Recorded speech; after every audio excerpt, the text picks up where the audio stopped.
From VOA, Learning English, this is the Health Report.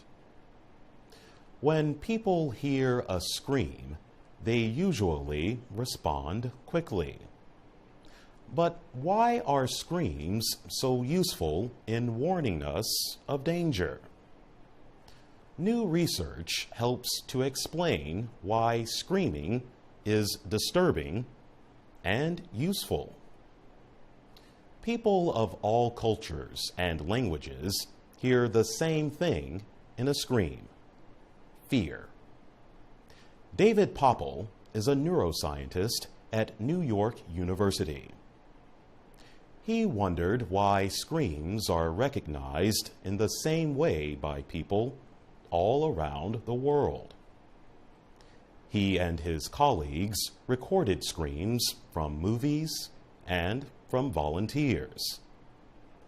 The scientist, however, did not measure the screams only for loudness or sound.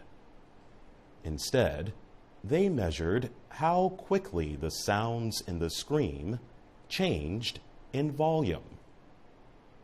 The researchers found that screams are different from other kinds of sounds we hear. Sounds are described in terms of their frequency. Frequency is measured in hertz. Normal speech changes in volume at a low rate, about 4 to 5 hertz or cycles per second. Screams, however, change in volume very quickly and very widely, from 30 hertz up to 150 hertz. When the volume of a sound changes that quickly, it has a quality called roughness. The more roughness a sound has, the more worrying it is. The researchers found that the greater roughness of a sound, the more it activates the amygdala. The amygdala is an area deep in the brain that answers to fear. Screams, it turns out, are a direct link to the part of our brain that tells us if we should be afraid or not. For VOA, Learning English, I'm Jonathan Evans.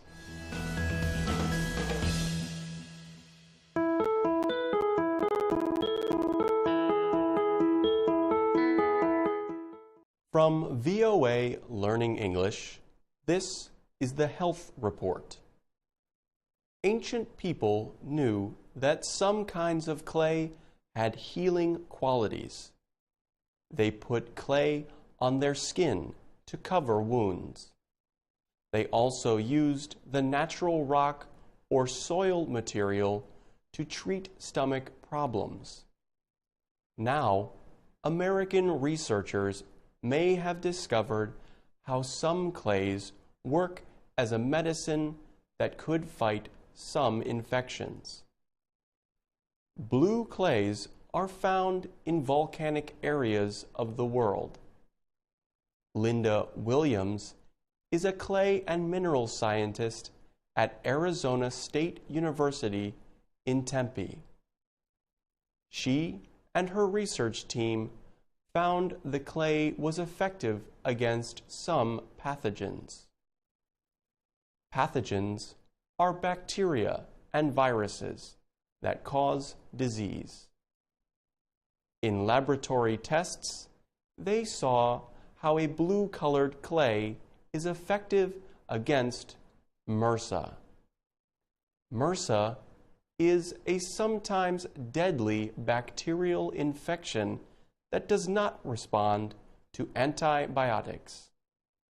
The clay was also effective in treating Buruli ulcer, a skin disease found in the Ivory Coast. Here is how the blue clay works against bacteria. The clay contains iron and aluminum, and these minerals work together. Linda Williams says aluminum lets iron flood into the harmful bacteria. The iron oxidizes or mixes with oxygen and then kills the bacteria. Williams says she hopes the study will interest drug companies that want to explore the healing properties of blue clays. The National Science Foundation provided financial support for the study. Williams and her team reported their findings in the journal Nature Scientific Reports. For VOA Learning English, I'm Peter Musto.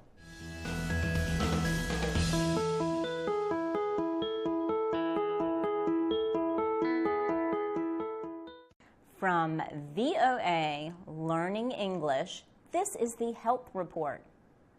New research suggests that speaking more than one language may delay different kinds of dementia, the loss of mental ability.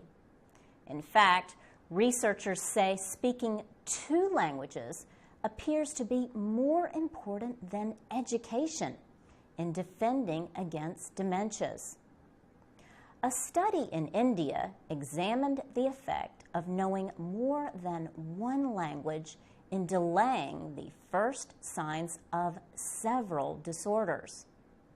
They included Alzheimer's disease, frontotemporal dementia, vascular dementia, Lewy bodies dementia, and mixed dementias.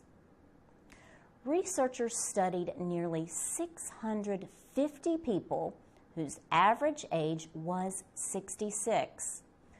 240 of those studied suffered from Alzheimer's, the most common form of mental decline. 391 of the subjects spoke two or more languages. Investigators found the dementias began about 4.5 years later in those who spoke more than one language. Thomas Bach helped to organize the study. He is with the Centre of Cognitive Aging at the University of Edinburgh in Scotland. He believes the mental effort of seeking words in different languages improves what scientists call executive functioning or attention to tasks. This ability often weakens in people with dementias.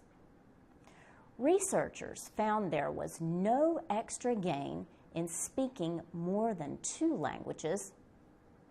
Thomas Bach says it does not appear important whether you learn a language at a young age or later in life. Scientists found that speaking more than one language helped delay dementia, even in those who could not read. A report on bilingualism and dementias was published in the journal Neurology. For VOA Learning English, I'm Laurel Bowman.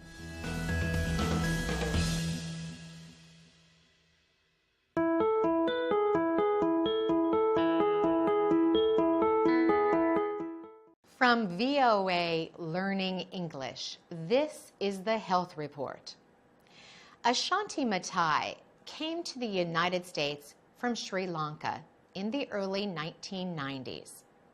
She went to Princeton University in New Jersey and got a degree in chemical engineering.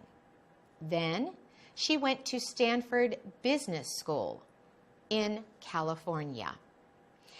After that, she began her career in the healthcare industry.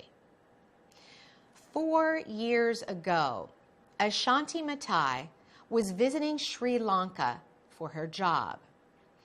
Someone asked her if she would collect used eyeglasses in the United States for a Sri Lankan program on preventing blindness.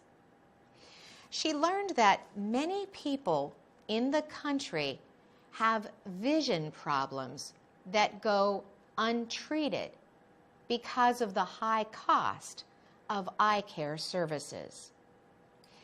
But instead of recycling used glasses, Ms. Matai founded So Others May See, or SOMS. The nonprofit company helps Sri Lankans who need eye care. To date, SOMS has helped about 24,000 adults with eye exams and new eyeglasses. SOMS also partners with Sri Lanka's Ministry of Health to provide free eye care for children. One program goes to schools across Sri Lanka to carry out eye examinations. The service has examined 900,000 students so far. Ashanti Matai says there is still more that needs to be done. She says she wants her SOMS to treat more complex cases and to help prevent vision problems. She says she wants to include people who may not be very poor, but who still cannot pay for glasses. Ms. Matai has used reading glasses from an early age. That poor eyesight has given her clearer insight on a world where everyone can see. For VOA Learning English, I'm Carolyn Presutti.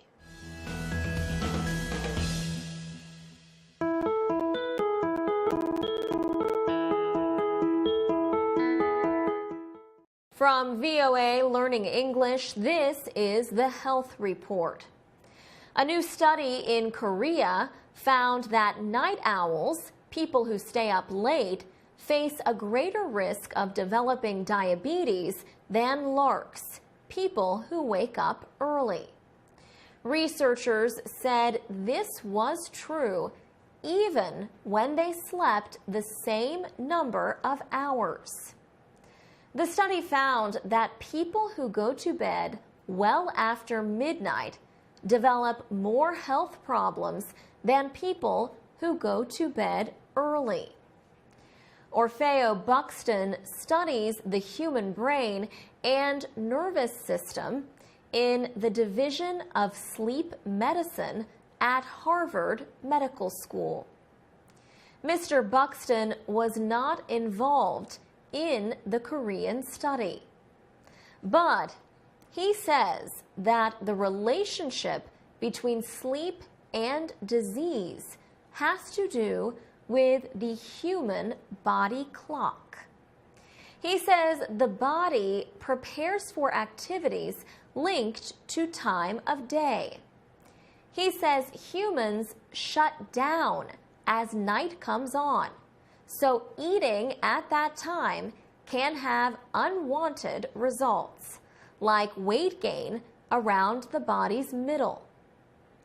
The Korean researchers compared the health habits and metabolism of about 1,600 people, ages 47 to 59. The group was divided by their so-called chronotype, or sleep-wake cycle. The night owls were found to have higher levels of body fat and fats in their blood. They also had more muscle wasting than the larks. Mr. Buxton says people whose jobs start later in the day are more likely to show the signs of increased risk for diabetes. He says the night owls generally had unhealthier lifestyles. This includes smoking, exercising less, and eating later. Mr. Buxton published his study in the Journal of Clinical Endocrinology and metabolism. For VOA Learning English, I'm Alex Villarreal.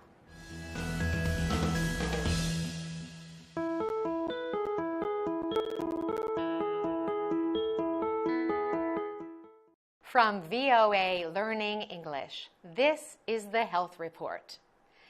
Many people say they cannot start their day without first having a cup of coffee or tea. People say these drinks help them think clearly and feel awake. This is because of caffeine, a substance found in some plants. Caffeine helps to give a jump start to the nervous system.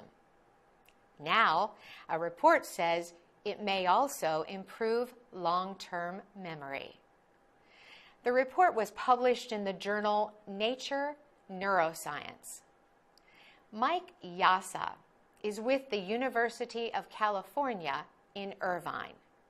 He and other researchers wanted to know if caffeine could improve what they called memory consolidation. They asked a group of individuals to learn something new. Then, the same people were given caffeine, the active ingredient in coffee, tea, and chocolate. The research team studied 160 people who were caffeine-free. On the first day, these people were shown pictures of everyday objects. They were asked to identify whether the pictures could be found inside the house or outdoors. Some people were then given a pill with caffeine. The others were given a placebo, a pill containing an inactive substance. On the second day, all of the subjects were asked to look at more pictures. Some of the images were exactly like the ones they had seen 24 hours earlier, but other images were different. Individuals taking the caffeine pills had a 10 to 12% increase in their ability to remember objects. The amount of caffeine used in the study was similar to a strong cup of coffee. Mr. Yasa says pills with a little more caffeine also increased memory, but resulted in some people appearing more nervous. For VOA Learning English, I'm Carolyn Presutti.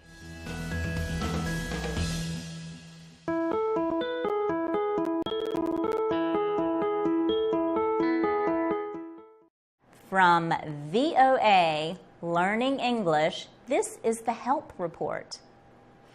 New research in India shows that children eat better when their mothers have more power, more education, and are able to move about freely in their communities. Researchers found that women who joined a job skills training program felt more in control at home and in their families. And the children of these women ate more rice and dairy foods. A program in southern India is called Mahila Samakhya. It brings women together to form local support groups. Researchers at the University of Illinois questioned if and how these groups affected the women's sense of themselves and their positions in the family. Kathy Bayless is an economist at the College of Agricultural, Consumer, and Environmental Sciences at the University of Illinois. She led the study. Ms. Bayless says that before joining the peer groups, the women knew fewer than 5 other women to whom they were not related. Ms. Bayless adds that many of them did not know the possibilities for women in work and in family life. Experts say 40% of Indian children under the age of 5 suffer from underfeeding. But Ms. Bayless says involvement in the support groups led them to provide better foods for their children. Researchers visited the homes of those involved in the groups. They created a simple measuring process. They brought different sized food bowls and asked the mothers which size bowls they were using. Researchers confirmed that the children were eating better based on the size of bowl the mothers used. They found that girls especially started eating more. For VOA Learning English, I'm Laurel Bowman.